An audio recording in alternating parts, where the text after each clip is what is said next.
Hi there guys, my name's John from ActiveJR.com, and in this video I'm going to be doing a comparison between the Garmin Fenix 5 and the Garmin Vivoactive 3 that's just been newly released. I've had a lot of questions asking me which one is better, and I don't think it's a question about which one is better, it's more of a question which one is suited to a particular person. So this video is going to concentrate on calling out the key features and the key difference between them both, so hopefully it will enable you to make a decision whether the Fenix 5 or the Vivoactive 3 is the right watch for you. In the description below there's links to the Vivoactive 3 and the Fenix 5 with retailers both in the UK and the US. If you go through them, it helps ActiveJR and myself a little to keep these videos coming out and the site running. So if you just check those out, it'd be greatly appreciated. As this is a rather long video, as you can see on the screen now, there's each section which has got the time when that section starts. All you need to do if you want to jump to one of those sections is move the playhead to that time and it will play that section for you. Okay, so starting with some of the key specs and features, as you can see, the Garmin Vivoactive 3 and the Fenix 5 are closely matched. There's some key call outs here. The Fenix 5 is heavier, it's 84 grams compared to 43 grams. It also, the Fenix 5 has more sports profiles and it has a number of other features that are different. Now, what I wanted to do is just quickly show this to give you an overview of some of the key differences, but to show you that actually they're still quietly closely matched, even though they are considerably different in price. Starting with the screens, both watches feature a 1.2 inch screen with a 240 by 240 pixels.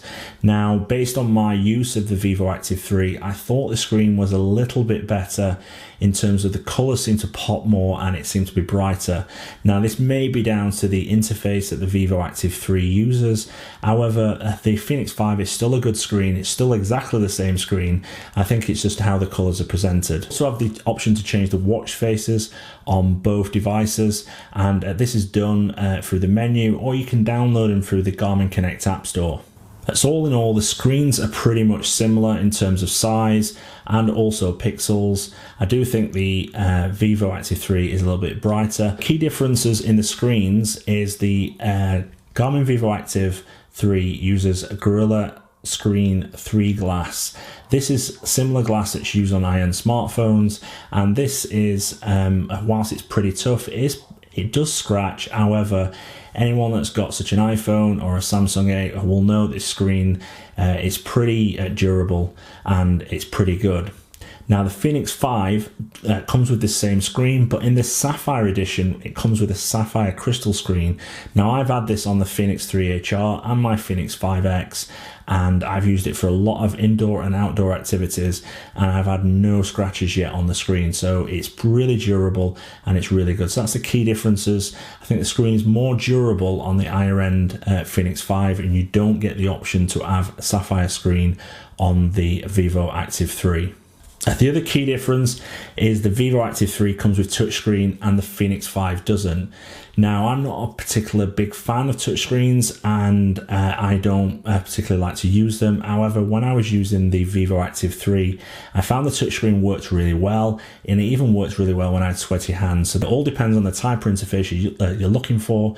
If you're looking for a touchscreen, then a Vivoactive 3 is maybe one of the reasons to buy. If you're looking for something which is really responsive, and you want it to be super sharp in terms of responses when you input into the device, the buttons you'll find work better, and that's on the Fenix 5. So moving on to the build, design and the menus, as I've already mentioned, they do look pretty similar and they're made of pretty much the same material. So the case itself is made of a fiber reinforced polymer, which is essentially plastic, and it's also got a stainless steel back. Now, the bezel on both watches are made of stainless steel, so in terms of materials, they're pretty much the same. Now, the weight is different between both devices. The Fenix 5 is 84 grams and the Vivoactive 3 is 43 grams. Now, this is a notable difference when you do pick it up and you have it on your wrist. You do know you've got a lighter watch, so I think it all depends on your style and preference, whether you want a lighter and smaller watch or whether you want a heavier watch that feels like something that is more premium. Now, the key differences between the design and the UI is that it's a touchscreen, the Vivoactive 3, but it's also got this new side swipe technology. So down the side you can swipe between menus, and you also can swipe when you're in an activity. Now, this works really well. I was expecting it to be clunky, but it does work really well. Now, as I've already said, the other difference is the Fenix 5 is buttons only, and I do prefer this. I think it's more responsive, especially when you're out in the rain and it's really heavy and you're hiking or you're running or you're cycling. You can quickly stop, or you can quickly move between screens. And my personal experience, the Fenix 5 performs better in wet environments or when you're outdoors. Now, both bands can be swapped out. The Fenix 5 has quick fit, and the Vivoactive 3 has quick release. Now, my preference is the quick fit bands. I think they work a little bit better. However, the quick release just work just as good, and I think it's just down to personal choice. Now, moving on to sports profiles and tracking. Now, they both feature GPS and GLONASS. So for your outdoor sports such as running, cycling, or anything where you want to track outdoors, then they both have the same GPS and GLONASS chips to track, and they work just as good as each other. They both got the same Elevate wrist-based heart rate monitor, and they both work just as good as each other. In this regard, I would say for running, for hiking, for any sports like that, the Elevate heart rate monitors work really well. However, for things like strength training and cycling, or anything that involves the wrist or movement of the wrist, it doesn't work too well. So I would always recommend a chest strap. Now, they both track calories burned, distance traveled, steps climbed, all the usual features you get, so there's no differences there. Both got the Move IQ technology, which if you forgot to set a activity profile and you go out for a run or you go out cycling, it'll detect that you are doing the activity and automatically log it for you. And the big difference here between the Fenix 5 and the Vivoactive 3 is the Vivoactive 3 doesn't support multisport, triathlon, or open water swimming. If you are thinking about getting into multisport or triathlons, you'll quickly outlive the Vivoactive 3, and you'd have to upgrade to something that does that. It also doesn't do open water swimming, which I am surprised. It does do pool swimming because it is waterproof. So I'm not sure why Garmin chose to do that, but I think it may be down to they want to keep that type of thing to the Garmin Fenix 5 and 4 series. The other key difference in the activity profiles, it's got no navigation. Whilst the Fenix 5 doesn't have maps, that's the Fenix 5X, it does have navigation and turn by turn. So if you load a route in there, it will tell you when to turn on a road. It won't give you the street name, but it does work. It also shows you if you're out hiking, the track you should be following, whereas the Vivoactive 3 doesn't have this, and it doesn't even have the option to customize that. So if you are into hiking and you are into outdoor sports where you are fell running and you're going through a location you're not familiar with, then maybe the Fenix 5 is the watch for you.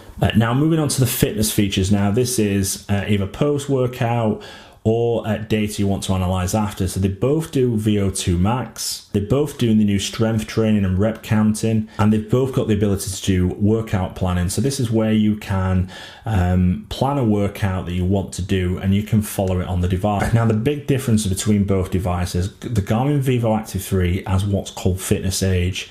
Now, this is a calculation based on your actual age and your fitness age. So the aim is to have your fitness age lower than your actual age in order to show progress in terms of your fitness development.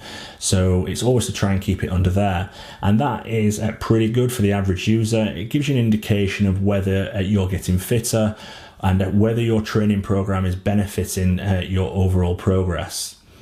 Now, the Garmin Fenix 5 series is a lot more advanced. It's got training status and training load.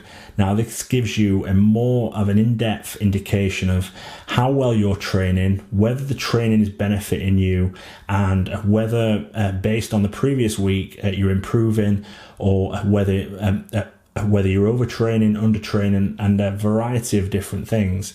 It does have training load, so it shows how much training effort you're putting in, and it also has at the end of a workout anaerobic scores as well, to show you how much benefit in those areas you give. So the Fenix 5 has a lot of data. Now this might be too much for some people, and again it's a choice whether at the fitness age will be enough for you, and it shows you whether you're improving or whether you want that advanced data. And this is the sort of things that triathletes or ultramarathon runners or marathon runners want to see. So I think that's another decision you've got to make between them both. So moving on to battery life. Now, based on my use of using the devices, this is based on training 6 days out of 7, variety of different activities from cycling, swimming, running, cardio, strength, and HIIT classes. The Fenix 5 is lasting about 6 days, whereas the Vivoactive 3 is only lasting about 4 days. Now that's still quite a lot. The only difference is the Vivoactive 3 doesn't have ultra track mode. So if you're into ultra marathons or you are going to be doing long hiking days, then the Vivoactive 3 could possibly run out before you finish, whereas the Fenix 5 has got that mode and it can last up to 60 hours. So moving on to sensors and connectivity. Both watches support ANT+, and they both support Bluetooth Smart. Now, this gives you the option to add a lot of sensors to the device. They've also got the same amount of internal sensors as well, and these are pretty much standard across both devices, and they both support the Viera Lite series. Now this includes the Viera Radar Lite, which I personally use and I think it is really useful. Now the biggest differences between the Fenix 5 and the Vivoactive 3 is the Vivoactive 3 doesn't support power meters and it doesn't support the running dynamics. Now, if you're into cycling and you have got a power meter, then the Vivoactive 3 is a no-go for you unless you're using another device to track your cycling. And this probably explains why there's no VO2 max calculation for cycling fitness. In terms of the running dynamics, the running dynamics comes from the Garmin HR Tri and the Garmin Run HR. Now these do connect to the Vivoactive 3, but you won't be able to collect the running dynamics data. So if you're really into cycling, you're really into your running, and you do collect this data, or you're wanting to collect this data, then this is the key difference. So moving on to smart notifications and smart features, they both support the Garmin Connect app, as you can imagine, and they both upload to Garmin Connect and to Strava and to various other fitness sites. So you've got the same functionality across them all. They've both got smart notifications, so it alerts you if you get a text or a call or a notification from an app. The biggest difference is, and this is where it more goes in favor of the Vivoactive 3, is you can reply to text messages received on the Vivoactive 3 if you're using an Android phone. The other big thing is Garmin Pay. Now Garmin Pay is only going to be available for now on the Vivoactive 3, and it will not definitely be coming to the Fenix 5 series, and this is because it doesn't have a NFC chip in order to enable contactless pay. Hopefully what you've got out of this video is which one's right for you, but I'm going to quickly summarize. So the Fenix 5 is someone that's into triathlons, or you think about getting into triathlons, that you're into marathons, you're into ultra marathons, you're into open water swimming, you need power meter support, or you need the running dynamics data, you're into outdoors such as rock climbing, fell running or hiking, and you need a solid fitness watch that's going to stand up to the elements. You don't particularly like touchscreens and you prefer the buttons, and you want to upgrade to the Sapphire screen to have a tougher screen for when you're outdoors. You need lots of customization in terms of to the screen, so you want to be able to customize the data you see on the screen, and you need a longer battery life for a longer period of activities. Then the Fenix 5 is the watch that you should be looking at, and you also want to pay the premium price. And why you should buy the Garmin Vivoactive 3: you want to track swimming, you want to track running and cycling, but you don't need a multi-sport watch, and you don't need all the other fitness profiles that come with the Fenix 5. You want a lightweight fitness watch that looks like a regular watch, but it's still lightweight and it's not overly intrusive. You want a touch screen because you like how they work and you're used to using touch screens, and you also want to use Garmin's new Sideswipe technology. You want a simple user interface, and you want something that works really well without being overbearing, without having options that you don't understand, or it gets too confusing. You just want to be able to put it on your wrist and get out running or cycling or whatever you choose to do. You also want the latest Garmin Pay, and you want to be able to use that. You also want the ability to respond to messages on your wrist, then the Garmin Vivoactive 3 is the one for you. I think my top tip is the Garmin Fenix 5 is a high-end GPS fitness watch. It's not for everybody, and it's got loads of features that most people won't even use. I personally only use between 60 and 70% of the features, and I do quite a lot of activities. Whereas the Vivoactive 3, I think, will be suited to a lot of people, and you're already seeing on the forums and lots of other places how well this is going to do. So guys, thanks very much for watching this video. Hopefully it's been helpful. If it has, give it a thumbs up. So thanks very much, and I'll speak to you all soon.